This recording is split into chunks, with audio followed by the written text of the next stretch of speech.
ओ भाई ये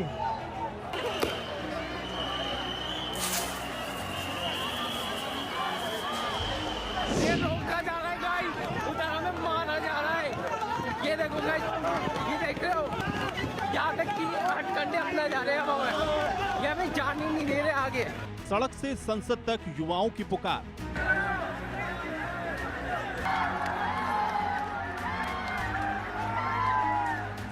सवालों की गूंज का जन आक्रोश अपार। वहाँ पे हमारे ऊपर लाठीचार्ज हुआ, उसके बाद आंसू गैस के गोले छोड़े गए हैं। संसद की सुरक्षा सवाल और सियासी वार।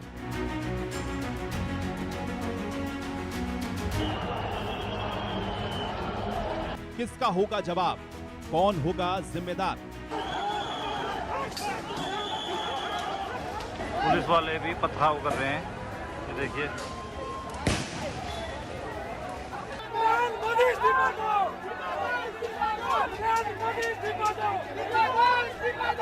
संसद से सड़क तक हंगामा ही हंगामा।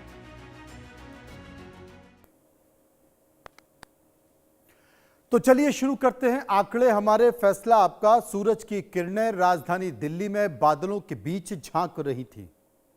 हल्की हल्की बारिश की बूंदें दिल्ली को कई दिनों की तपिश से निजात दिला रही थी, लेकिन किसी ने सोचा नहीं था कि दिल्ली में लुटियन जोन की सड़कें आक्रोश की आग उगलेंगी। एक तरफ मानसून सत्र की चहलकदमी और दूसरी तरफ छात्र आंदोलन के नारे। देखते ही देखते नजारा इतना ज्यादा खतरनाक हो गया कि हर तरफ संसद की सुरक्षा पर सवाल उठ गए और दूसरी तरफ पुलिस और आंदोलनकारी छात्रों के बीच सरफटुब्बल हो गई। आज की तस्वीरें गवाह हैं कि दोनों पक्षों में किसी ने कसर नहीं छोड़ी, लेकिन सबसे बड़ा सवाल भी ये उठता है कि ये एक ऐसा आंदोलन था कि ना तो इसमें कोई बड़ा नेता और चेहरा था, ना कोई इसका कंट्रोल रहा और ना ही इस आंदोलन की कोई विचारधारा थी। बस एक भीड़ थी, अनियंत्रित युवाओं की भीड़ थी। इस भीड़ में बड़े पैमाने पर वो लोग थे जिन्हें हम आज की भाषा में जेन ज़ी कहते हैं। ऐसा हो सकता है कि जेन ज़ी की कुछ मांगें अपनी जगह सही हों, लेकिन नेपाल की तरह भारत में भी तख्ता पलट करने की बातें क्या उचित है? क्या यह लोकतंत्र के लिए अच्छा है? क्या विरोध करने का यह तरीका होना चाहिए? क्या सरकारों को कुछ मामलों में ज्यादा संवेदनशील होना चाहिए जिससे इस तरह की तस्वीरें ना आ पाए? इन बातों को लेकर हम चर्चा करेंगे। चर्चा करने से पहले कुछ तस्वीरें हैं जिन्हें मैं आपको दिखाता हूं, उसके बाद फिर कुछ बयान।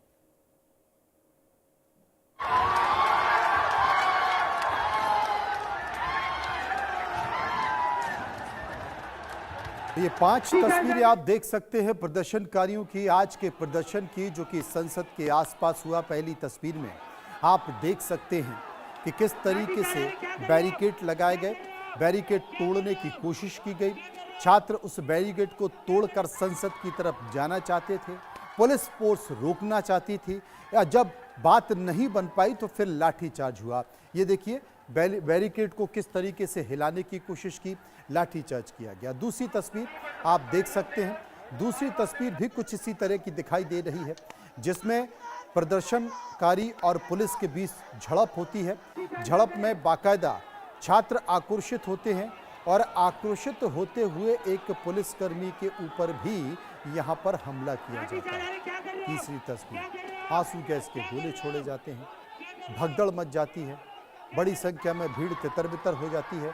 चौथी तस्वीर, जब छात्रों के बारे में ये जानकारी मिली कि वो संसद की तरफ बढ़ रहे हैं, संसद के गेट की तरफ बढ़ रहे हैं, वहाँ पर पहुँच सकते हैं, तो संसद में मौजूद जितने भी सुरक्षाकर्मी थे वो सारे सुरक्षाकर्मी संसद की तरफ गेट पर भागे कि कहीं ऐसा ना हो कि छात्र अंदर आ जाएं और कोई अनहोनी घटना हो जाए। पांचवी तस्वीर, जमकर आंसू गैस के गोले छोड़े गए, पत्थरबाजी भी दोनों तरफ से हुई, दोनों तरफ से दोनों पक्षों को चोट लगी। इस बीच ये तस्वीरें आप देख सकते हैं। अब इस प्रदर्शन के दौरान जो प्रदर्शनकारियों ने अपनी बातों का जिक्र किया वो भी एक बार सुन लीजिए। संसद उखाड़ दिया जाएगा, इस्तीफा नहीं मिला तो उखाड़ दिया जाएगा, सब कर दिया जाएगा। नेपाल बना दिया जाएगा, नेपाल नेपाल नेपाल नेपाल बनेगा।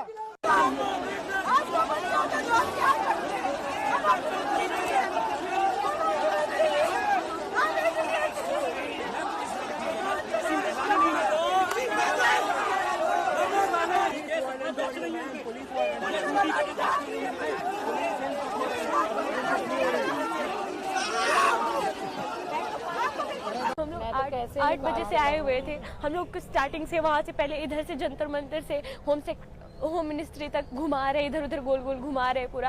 हम लोग ने कैसे कैसे वहाँ पे पूरा बैरिकेड्स लगा के रखे हुए हैं, जाने नहीं दे रहे हैं। हम लोग एग्जिट ढूंढ रहे थे कि हम लोग एग्जिट से निकल जाते हैं, क्योंकि हमारे घर से भी फोन आ रहे थे। हम लोग भी इतना रिस्क लेकर के आए हुए हैं। जैसे ही हम लोग एग्जिट ढूंढ रहे थे ना, वहाँ पे पूरा लाठी चार्ज होने लगा, एकदम एक तरफ से मार रहे हैं, पूरा देख नहीं रहे कि किधर लग रहा है। बच्चों को, छोटे छोटे स्कूल के बच्चे आए हुए थे, उनका सिर फट रहा है, पैर तोड़ रहे हैं। और फिर हम पूछ रहे हैं डॉक्टर किधर है, तो कह रहे कि उधर आगे जाओ। पहले मार रहे फिर बता रहे आगे है डॉक्टर, उधर जाओ।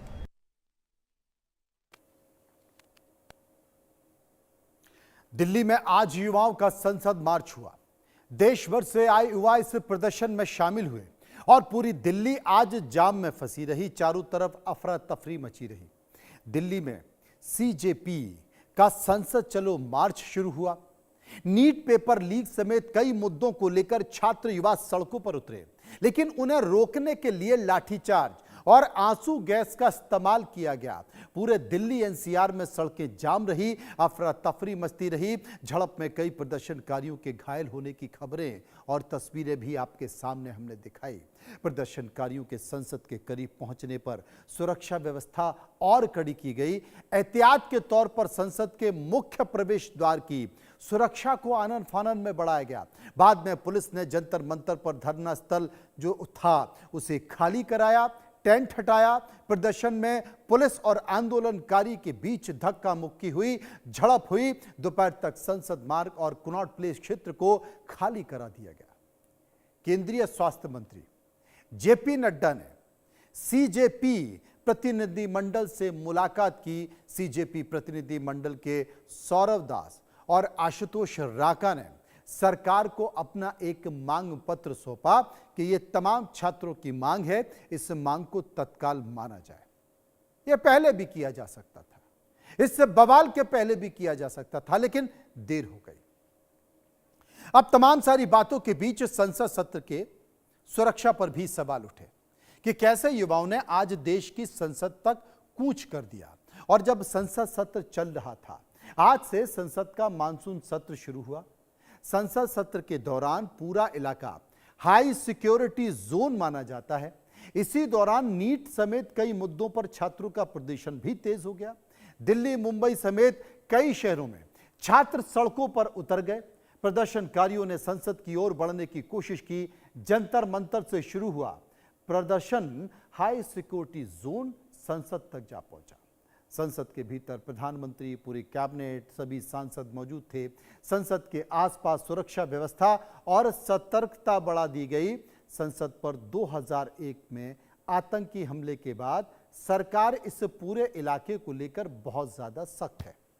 इस प्रदर्शन में नेपाल जैसी क्रांति और तख्ता पलट की बातें भी की गई, जो शायद नहीं होनी चाहिए थी। मांगे अपनी जगह, ठीक है, आप अपनी मांग रख सकते हैं, लेकिन इस तरह की बातें लोकतंत्र के लिए ठीक नहीं है।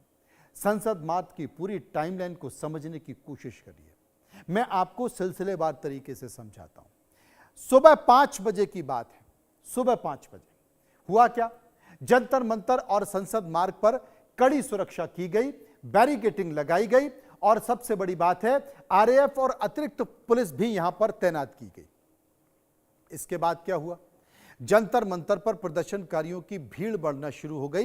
यह करीब करीब 8 बजे की बात है। 9:30 बजे क्या हुआ?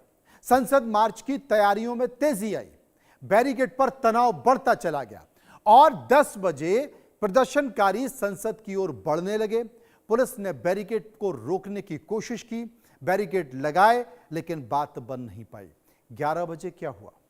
11 बजे की तस्वीर देखिए, जमकर धक्का मुक्की, छात्र और पुलिस के बीच जमकर धक्का मुक्की हो गई, तनाव बढ़ गया, पुलिस को बल प्रयोग करना पड़ा, प्रदर्शनकारी पार्लियामेंट स्ट्रीट तक पहुंचे और 11:30 बजे पार्लियामेंट स्ट्रीट पर झड़प हुई, लाठीचार्ज हुआ, पुलिस और प्रदर्शनकारियों के बीच धक्का मुक्की हुई और प्रदर्शनकारियों के घायल होने की भी खबरें आई। 12 बजे क्या हुआ? 12 बजे संसद क्षेत्र के पास आंसू गैस का इस्तेमाल किया गया। सुरक्षा कारणों से 5 मेट्रो स्टेशन बंद कर दिए गए, जबकि ये मेट्रो स्टेशन पहले ही बंद कराए जाने थे। 1 बजे क्या हुआ? 1 बजे उसके बाद केंद्रीय स्वास्थ्य मंत्री जेपी नड्डा से सीजेपी का डेलीगेशन मिला। सीजेपी प्रतिनिधि जो मंडल था उसमें जो 2 सदस्य रहे, सौरभ दास और आशुतोष राका, दोनों ने जेपी नड्डा को अपना मांग पत्र सौंपा कि ये हम लोगों की मांग है, ये छात्रों की मांग है, इसको तत्काल पूरा किया जाना चाहिए, इसको समझा जाना चाहिए। अब कॉकरोच जनता पार्टी के जो प्रतिनिधि हैं, उन प्रतिनिधियों ने जेपी नड्डा से मिलने के दौरान अपना मांग पत्र सौंपा, तो 3 मांगे यहां पर रखी। कौन सी मांगे हैं मैं आपको बता देता हूं। इसके साथ साथ जो परीक्षा प्रणाली है उसमें सुधार की बात भी कही थी, उसमें भी सुधार होना चाहिए। लेकिन जो पहली मांग थी कि सोनम वांगचुक को तत्काल रिहा किया जाना चाहिए, यह पहली मांग रखी गई। दूसरी मांग क्या थी? केंद्रीय शिक्षा मंत्री धर्मेंद्र प्रधान को तत्काल इस्तीफा दे देना चाहिए। तीसरी मांग थी नीट अभ्यर्थियों की आत्महत्या में उनके जो परिजन हैं, उन परिजनों को 1 करोड़ रुपए के मुआवजे देने की मांग की गई कि उनके जो बच्चे मर गए हैं उनके परिजनों को 1 करोड़ रुपए का मुआवजा दिया जाए। लेकिन दिल्ली पुलिस ने आज खास इंतजाम रखा था या नहीं रखा था, इस पर बहस चल रही थी। लेकिन इस बहस के बीच सुरक्षा कैसी थी मैं आपको बता देता हूं। जंतर मंतर पर 3 टियर सुरक्षा ग्रिड बनाया गया। पार्लियामेंट स्ट्रीट थाना, सेंट्रल विस्टा, कनॉट प्लेस, इसके साथ साथ और कई इलाकों में सुरक्षा को कड़ा कर दिया गया। दिल्ली पुलिस की कई सारी परतें लगाई गई, पैरामिलिट्री फोर्स तैनात किया गया। किसी भी आपात स्थिति में rapid response team stand by तैनात की गई। संसद मार्ग पर बैरिकेडिंग और अतिरिक्त सुरक्षा बल भी तैनात किए गए। संवेदनशील इलाकों में आवाजाही पर कड़ी निगरानी रखी जा रही थी। बावजूद इसके तमाम छात्र उस संवेदनशील इलाके में पहुंच गए जिसमें उन्हें नहीं जाना चाहिए था। अब इस घटना को लेकर हमने एक सर्वे कराया। उस सर्वे में कुछ सवाल पूछे हैं, उन सवालों को लेकर हम लोगों के पास गए, लोगों के बीच गए, लोगों से उनकी राय जानी और जो राय जानी वो आपके सामने। पहला सवाल क्या था? पहला सवाल था कि संसद सत्र के दौरान हाई सिक्योरिटी जोन में युवाओं का हंगामा कितना उचित है? लोगों की राय 39%, 39% लोगों ने कहा नहीं, यह बिल्कुल गलत है। 22% लोगों ने कहा सुरक्षा से कोई समझौता नहीं होना चाहिए। 35% लोगों ने कहा विरोध तो होना चाहिए लेकिन तय जगह पर होना चाहिए। 4% लोग इस पर कुछ भी कहना नहीं चाहते। सर्वे का एक और सवाल जो हमने लोगों से पूछा, दूसरा सवाल, क्या इतने बड़े छात्र प्रदर्शन के बाद सरकार को मांगों को, जो छात्रों की मांगे हैं, उन मांगों को गंभीरता से लेना चाहिए? 42% लोगों ने कहा हां, तुरंत इसका समाधान निकलना चाहिए। 33% लोगों ने कहा कानून के अनुसार कार्रवाई होनी चाहिए। 25% लोगों ने कहा हां, अब अलग फैसला लेना जरूरी है। तीसरा सवाल जो हमने लोगों से पूछा कि क्या छात्र आंदोलन के दौरान नेपाल जैसी क्रांति या फिर तख्ता पलट जैसी बातें करना क्या देश हित में है?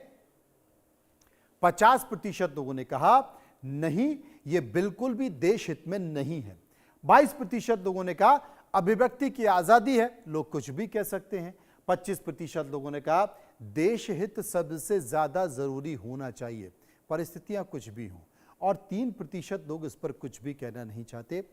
सर्वे का चौथा सवाल जो हमने लोगों से पूछा, देश के अलग अलग हिस्सों से आ रही तस्वीरें क्या बड़े जन आक्रोश की तरफ इशारा कर रही हैं?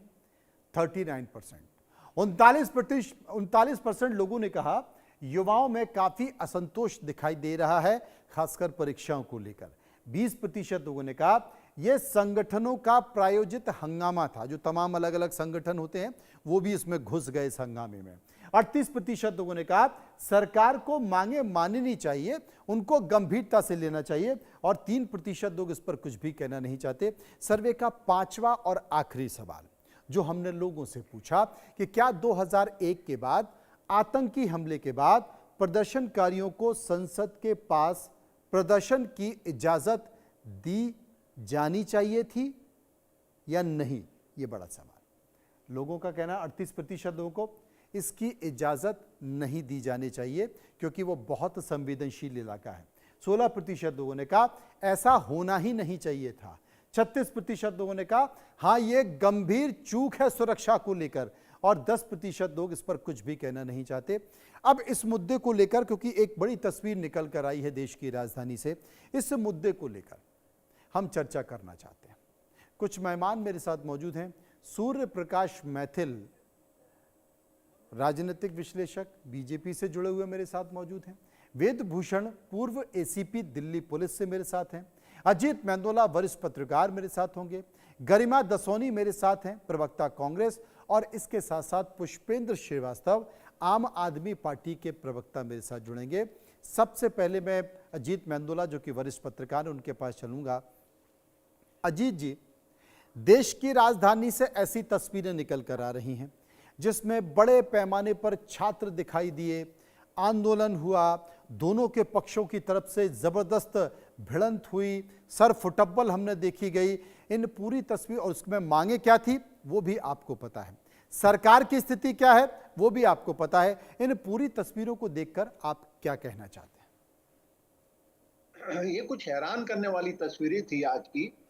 हैरान इसलिए करने थी कि क्योंकि देखिए ये आंदोलन कितने समय से चल रहा है सबको पता है, और ये भी पता था कि भाई इन लोगों ने 20 तारीख को पार्लियामेंट की तरफ कूच करने की बात कही हुई थी, और सरकार की तरफ से इस आंदोलन को कहीं ना कहीं नियंत्रण करने की कोशिश की गई। पुलिस कमिश्नर हटाए गए, नए पुलिस कमिश्नर आए, उन्होंने अपने तरीके से वांगचुक जी को अपना अस्पताल में भर्ती कर दिया गया क्योंकि उनका स्वास्थ्य बिगड़ रहा था, कोर्ट के आदेश थे।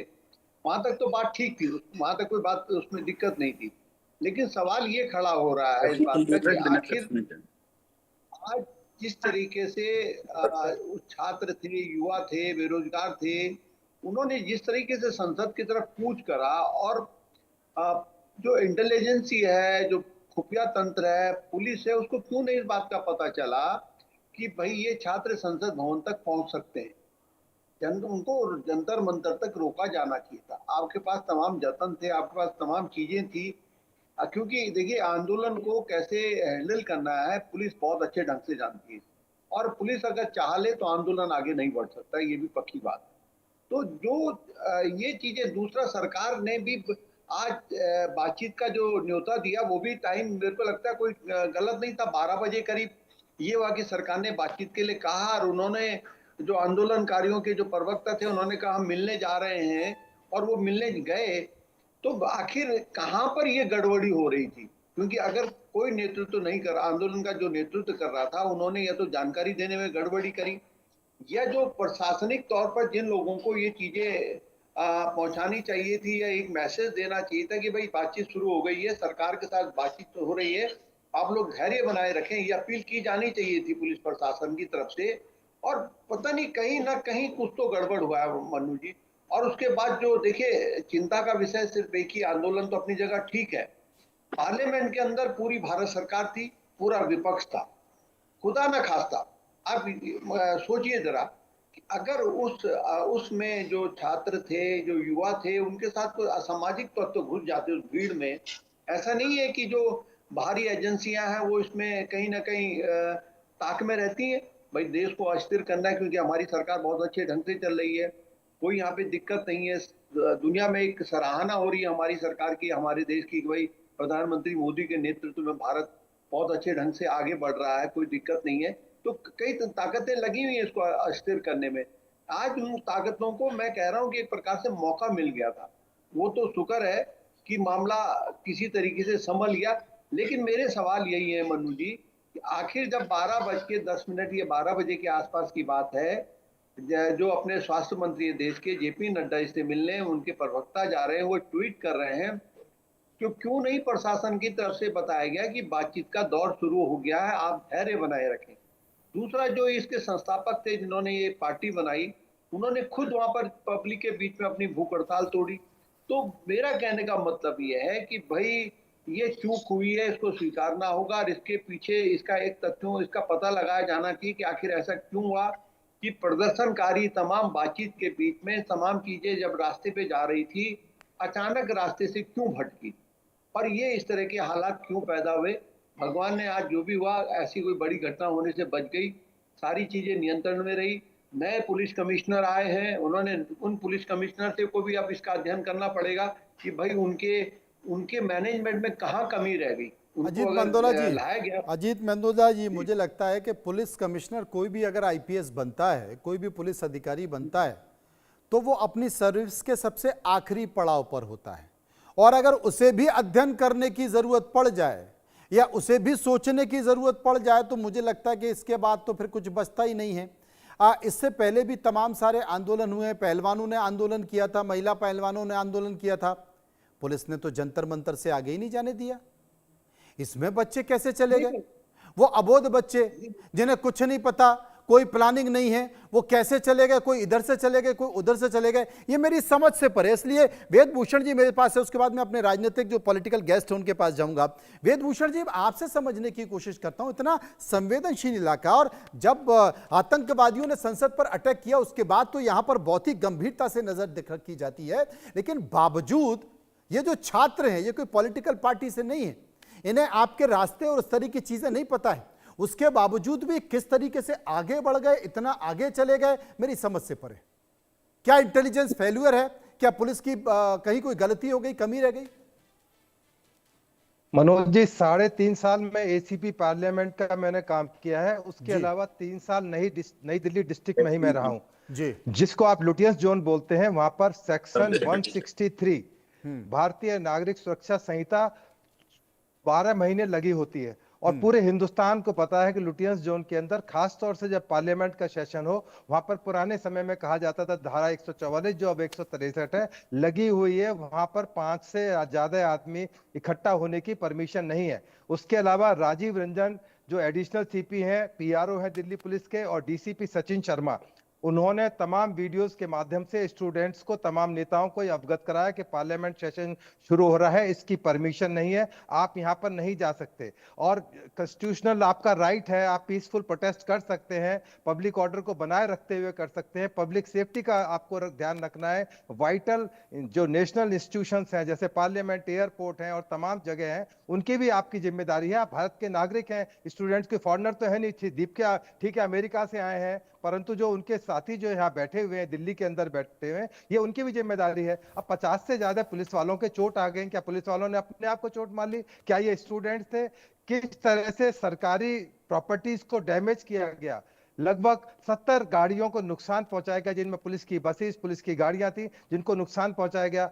कुछ ऑफिसर सीरियस कंडीशन के अंदर हॉस्पिटलाइज हैं, तो ये क्या इनको स्टूडेंट कहा जाएगा? इसमें एक बहुत बड़ी साजिश की बू आती है। ये जो पुलिस की जो वर्दी के अंदर जिस तरह से लोगों पर अटैक किया गया, ये आम बात नहीं है, इसके बहुत बड़े लेवल पर प्लानिंग होगी। जिस तरह अभी आपकी डिबेट में बात चल रही थी, जब किसान आंदोलन हुआ था तो उनका इरादा था कि 26 जनवरी की परेड को डिसरप्ट करा जाए, पूरी दुनिया के अंदर एक मैसेज जाए। आज यदि ये पार्लियामेंट के अंदर स्टूडेंट घुस जाते हैं, पुलिस अपनी टैक्टफुलनेस से इनको ना रोक पाती, लाठीचार्ज, गैस अश्रु गैस ना छोड़ती, यदि पार्लियामेंट चले जाते तो भारत की इज्जत कैसे इस दुनिया के अंदर बाहर रहती? तो ये तमाम जो सवाल हैं ये जरूर पैदा करते हैं कि कहां पर जो ठीक है पॉलिटिकल आपके इश्यूज हो सकते हैं। अब जो कांग्रेस जनता पार्टी जो रातों रात खड़ी हो गई, जैसे आम आदमी पार्टी खड़ी हुई थी, उसका साथ देने के लिए एसएफआई आ गई, आईसा जैसे संगठन वहां पर आ गए, तमाम पॉलिटिकल पार्टीज के नेता। ये कहना गलत है कि केवल स्टूडेंट थे, अरे पॉलिटिकल पार्टीज के नेता आकर उसमें शिरकत कर रहे हैं, उनको प्रमोट कर रहे हैं।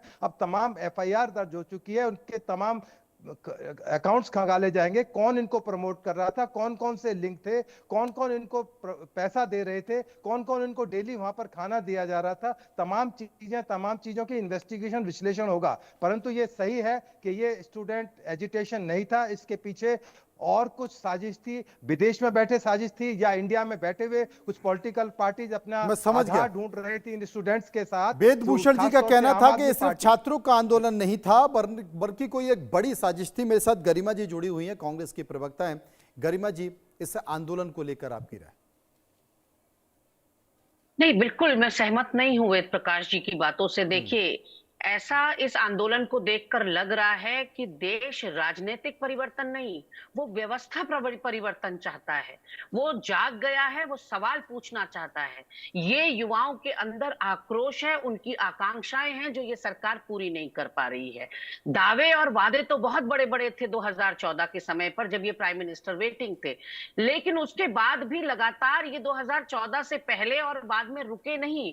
इनके दावे इतने टॉल प्रोमिसेस होते हैं, 2 करोड़ नौकरियां सालाना दूंगा, हवाई चप्पल वाले को हवाई जहाज में बैठा दूंगा, किसानों की आय दुगनी कर दूंगा, मेरे सांसद गांव गोद लेंगे और गांव का कायाकल्प हो जाएगा, 100 स्मार्ट सिटीज बना दूंगा।